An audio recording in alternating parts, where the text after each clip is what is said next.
E aí eu construí um patrimônio e tinha grana.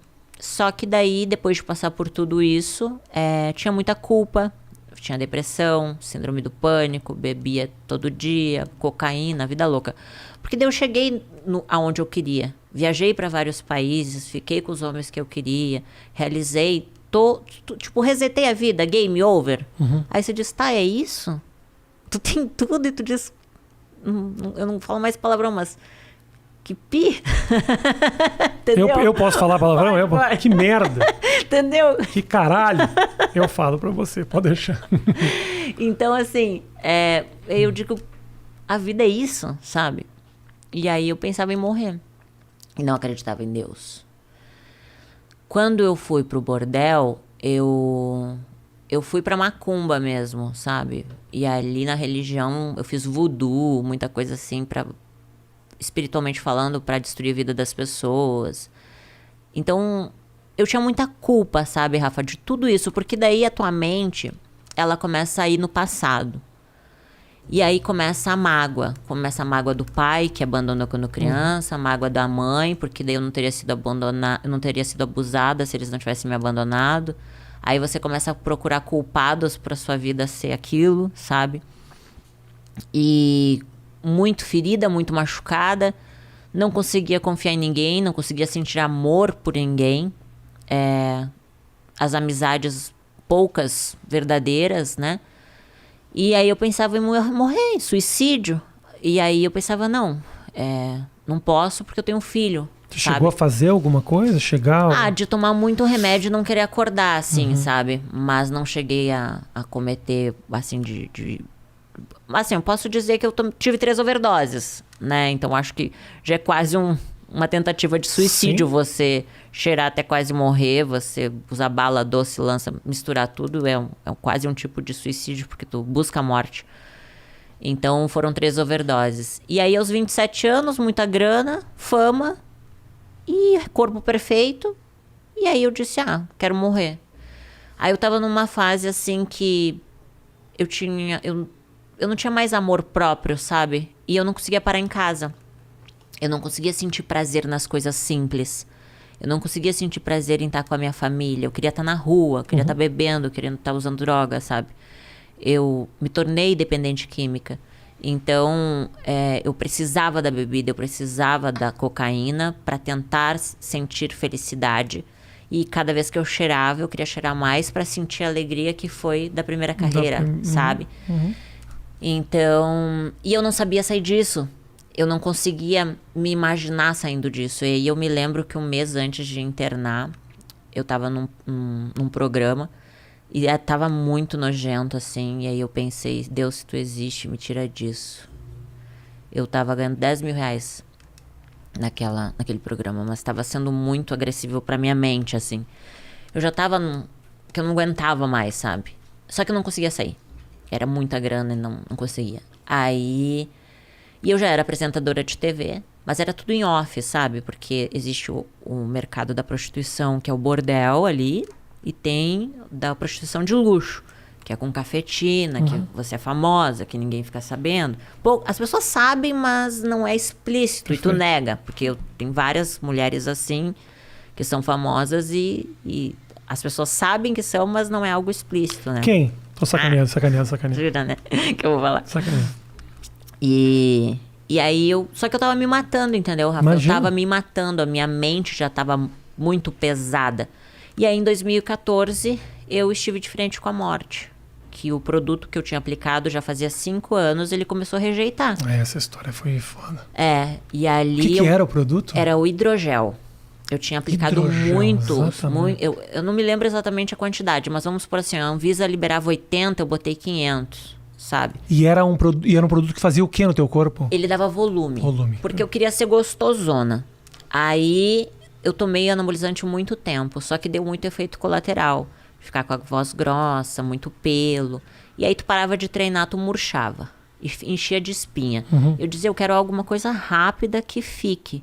Aí eu apliquei o tal do hidrogel, que na época era, nossa, maravilhoso, vai absorver em 2 anos... E eu disse, é isso que eu quero. Eu paguei caríssimo pra colocar. E depois de 1 ano, mais ou menos, surgiu o tal do PMMA, que é a bioplastia, que não sai. Eu disse, então, se não sai, eu vou colocar, porque daí vai ser para sempre. E aí eu coloquei os produtos. Sem nenhuma pesquisa? Nada. Tá. Nada. Imagina. Só cheira cocaína o dia inteiro. Deixa eu esse pesquisar. tratamento estético eu acho que vai fazer mal pra mim. Entendi. Seria muita loucura. Eu não queria nem estudar, Rafa, pra ser alguém na vida. Imagina procurar saber se ia dar consequência de alguma coisa. Eu queria resultado rápido. E aí, aí eu peguei e coloquei o produto, gastei muita grana. 5 anos depois ele começou a infeccionar dentro do corpo.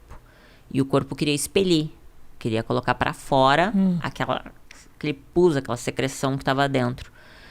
E aí, numa das retiradas do produto, que entrou uma bactéria e me deu sepse, que é infecção generalizada.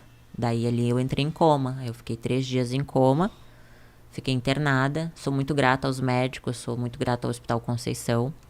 Que é um hospital onde meu pai trabalha, vou dar o crédito aí. Meu pai trabalha lá até hoje. É a história que sua lá ficou ficou muito conhecida isso, né? E alertou muita gente, e as pessoas que tinham colocado esse produto ficaram absolutamente desesperadas. Foi um case assim que fez muita gente abrir o olho com essa história. Até foi retirado, né, de circulação o hidrogel depois disso, foi proibido pela Anvisa. E aí foi o que aconteceu. Ali eu tive um divisor de águas, porque eu passei por uma EQM, que se chama experiência de quase morte. Que eu vi minha alma saindo do corpo, eu fui pro julgamento, e aí eu acreditei em Deus, sabe? E Deus me deu uma segunda chance. Não foi fácil, porque passar por aquilo, não só a parte espiritual, de você ver que existe um depois, sabe? E eu vi o espírito da morte vindo buscar minha alma.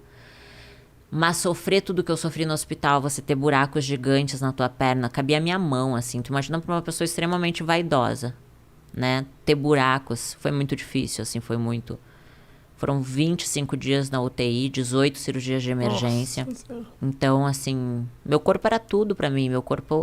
Meu Deus era o meu corpo, né? Mas ali foi bom, porque se eu não tivesse sofrido o que eu sofri, eu não seria a pessoa que eu sou hoje. Porque daí eu comecei a dar valor pra um copo de água. Eu dei valor pra ir no banheiro sozinha, sabe? Você ter que usar fralda, você ficar em cima de uma cama de hospital, você depender das pessoas é muito difícil. Então, foi a pior e a melhor coisa que aconteceu. Como foi essa experiência que você falou de quase morte? O que você viu? Eu tenho muita curiosidade para isso. Você passou por uma experiência que pouquíssimas pessoas na vida passaram. Eu sou muito grata a Deus por isso, sabe, Rafa? Eu realmente estive de frente com a morte. Eu sei que é um propósito isso. Eu sei que Deus permitiu eu passar por isso para contar para as pessoas. Se as pessoas querem acreditar ou não, é entre elas e Deus depois. Mas eu lembro, assim, que eu estava deitada na maca do hospital. Quando eu entrei em coma, eu lembro que a minha alma descolou. E aí a minha alma, ela era igualzinho ao meu corpo, só que ela era uma fumacinha bem clarinha. Aí eu lembro que eu tentei encaixar de volta, eu não consegui. Aí eu vi minha alma, assim, no meu corpo. A minha alma levantou. Era igualzinho, assim, o meu corpo, só que eu tava nua. E ali, quando eu levantei, eu vi os enfermeiros, vi o médico. A tua consciência vai falando o que vai acontecendo, sabe? Você tá morrendo. É como se tivesse uma voz na tua mente, que é você mesmo falando, olha, está acontecendo isso, você está morrendo, você tá saindo do seu corpo. Quando eu saí, parou as dores, porque até então eu tava sofrendo muito, tava doendo muito, tava rasgando a minha carne. Uhum. E eu sabia que eu ia morrer, o sentimento de medo, assim, tava muito presente em mim, tanto que quando a minha mãe, ela entrou comigo, eu tirei as minhas joias, assim, eu disse, mãe, a senha do banco é essa, eu não vou viver. E aí eu dei pra ela as minhas joias, e aí foi assim, eu digo, sabe, Rafa, que Deus é muito misericordioso, porque eu não merecia uma segunda chance. Eu não merecia. E aí, quando eu fui pro julgamento, eu vi tudo. Do primeiro dia de vida até o último, as minhas escolhas, eu me julguei. E eu vi que eu era responsável pelas escolhas que eu tinha tomado. E existe uma consequência para isso. Hoje eu entendo que faltava Jesus. Eu estava num tribunal sendo julgada, eu tinha pecados como qualquer pessoa, escolhas erradas. Mas você sabe que a coisa mais forte, assim, que me marcou no julgamento foi o olhar altivo que eu tinha. Eu me achava superior às pessoas, mesmo que eu não fosse, eu me achava, sabe? E de todos esses pecados, porque eu fiz muita coisa horrível, e eu me envergonho e me arrependo, mas maltratar as pessoas acho que foi o pior das coisas, assim, que Deus me mostrou, sabe? E aí eu pedi perdão. Eu disse, Deus, eu acredito, me dá uma segunda chance. Deixa eu cuidar do meu filho. Que na hora eu pensei nele, sabe? Se eu morresse ali, o que seria dele? Que imagem ele teria de mim, né? Que mãe que eu fui. Uma mãe que lutou a vida inteira pra ter grana, mas cadê o amor? Cadê o carinho? Cadê a presença?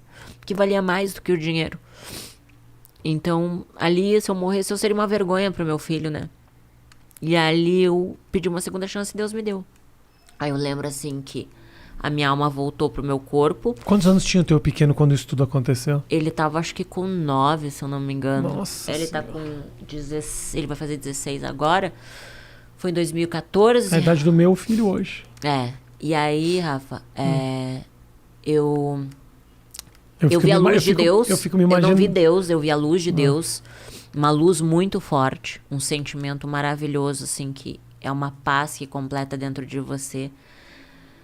O julgamento era um lugar muito claro, muito branquinho, silencioso, tinha muita paz e era bem branquinho, assim, tudo branquinho, sabe? Eu falo como julgamento, mas não é um julgamento tipo de ter um tribunal, mas é como se fosse só para dar uma referência, porque é difícil explicar, né, a imagem que aconteceu ali. Mas era como se eu estivesse num tribunal, onde Deus seria o juiz, Jesus não estava lá, que seria o meu advogado para me defender. E eu estava ali sendo julgada diante das minhas escolhas. Escolhas erradas. Tipo, que porcaria que eu fiz da minha vida, entende? Eu vi as vezes que eu estava tentando matar o meu corpo com droga, com a prostituição, sabe? Eu vi que eu não estava dando valor pra vida e tinha acabado.